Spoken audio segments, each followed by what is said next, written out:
Karpov prefers to open one d4, which suits his positional style. Kasparov always plays knight f6. Now white plays c4. This is a usual follow-up move, grabbing space in the centre.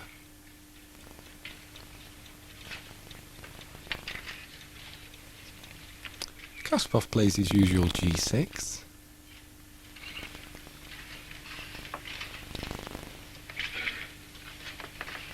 And Karpov plays knight c3, aiming to advance his e-pawn e2 to e4 to claim the centre.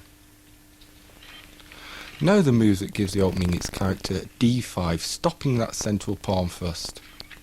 This is known as the Grunfeld defence and is the favourite weapon of Kasparov.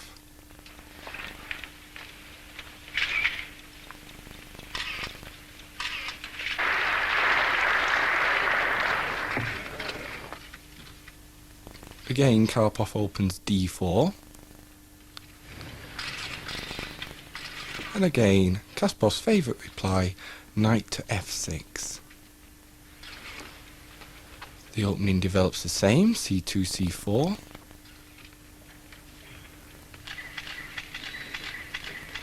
And again, g6, the fianchetto of the king's bishop.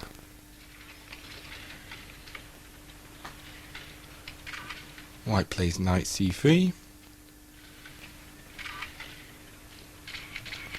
And here Kasparov deviates. He fianchettos immediately that king's bishop.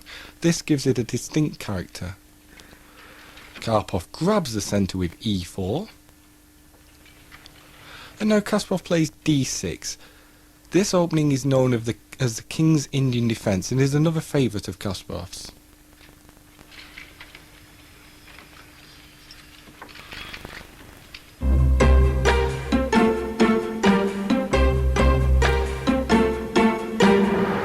With the score level at 6-all, Garry Kasparov arrives in Lyon for game 13, accompanied by his wife and his mother. Anatoly Karpov arrives walking alone up the stairs. A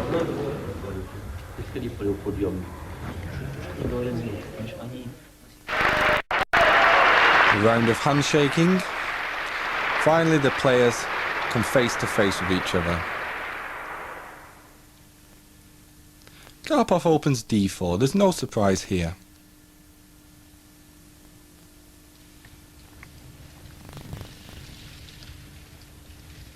And we have a Grunfeld defence, no surprises yet for either side.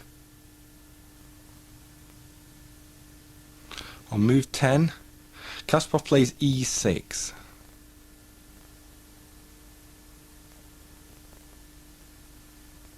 Now Karpov advances his d-pawn to d5.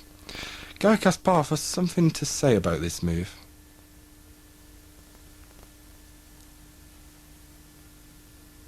Not a good move at all. I mean, no, it's an idea of the variation to organize the passing pawn here, but it's too early.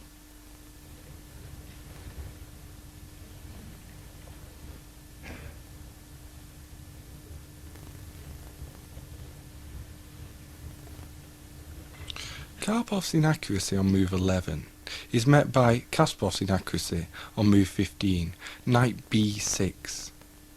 Kasparov felt he had a much better move than this one. Here I made a mistake, very bad mistake. It's not mentioned here, but knight b6 is a bad move. After knight f6, c4, queen a3, it's a big advantage for black. Big advantage.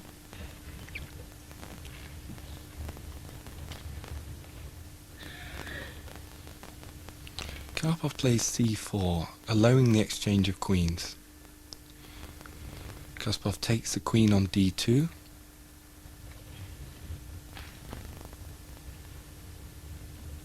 And Karpov recaptures with the knight. Now Kasparov puts the knight on the edge of the board on a4, and quickly Karpov plays bishop to f3. Now the knight comes into c3, leaving the c5 pawn weakened. Why didn't Kasparov play b6 in this position? I was afraid after b6 I didn't like knight e4. And you think now your pieces are misplaced? Yes, I think it's misplaced. Actually, it's black should try to equalize the position. I mean, they're You think so, you think there's black is slightly worse here? This is your opinion? I think slightly worse, because if I could play b6 and knight c3 or b6 and f5, then I'm fine. Kasparov just counted this variation. He played knight c3, and I'm almost sure he didn't see, he overlooked the sacrifice of exchange on c3. Otherwise, black has a good game. But after this sacrifice, white is much better, and so Kasparov should sacrifice back the exchange immediately. So rook takes. Rook takes, bishop takes. Bishop takes. So knight e4. Yes. And then it's very difficult to find good.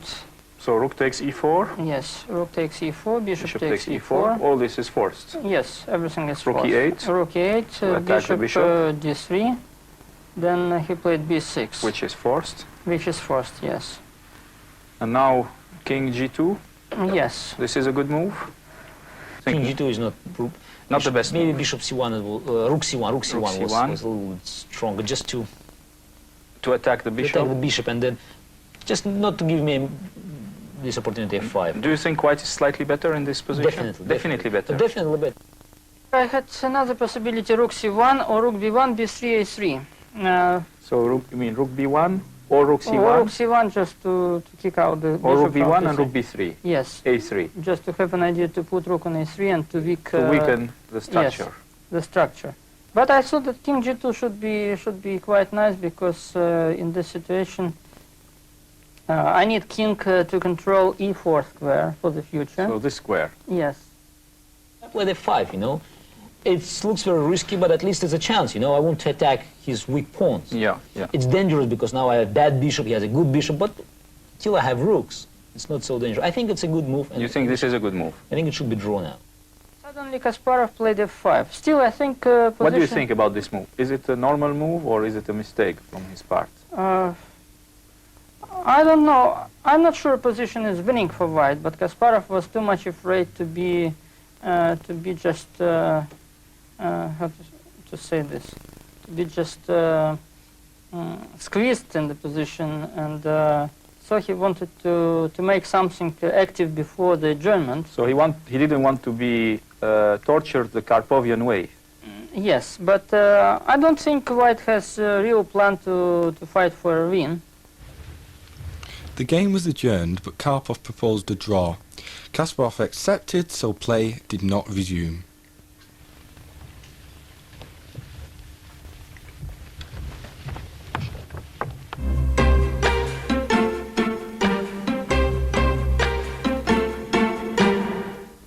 Game 14 began on November the 26th in Lyon's Palais de Congrès. Kasparov arrives at the board in a mood of concentration. He's prepared something very special for Karpov today. He opens e4.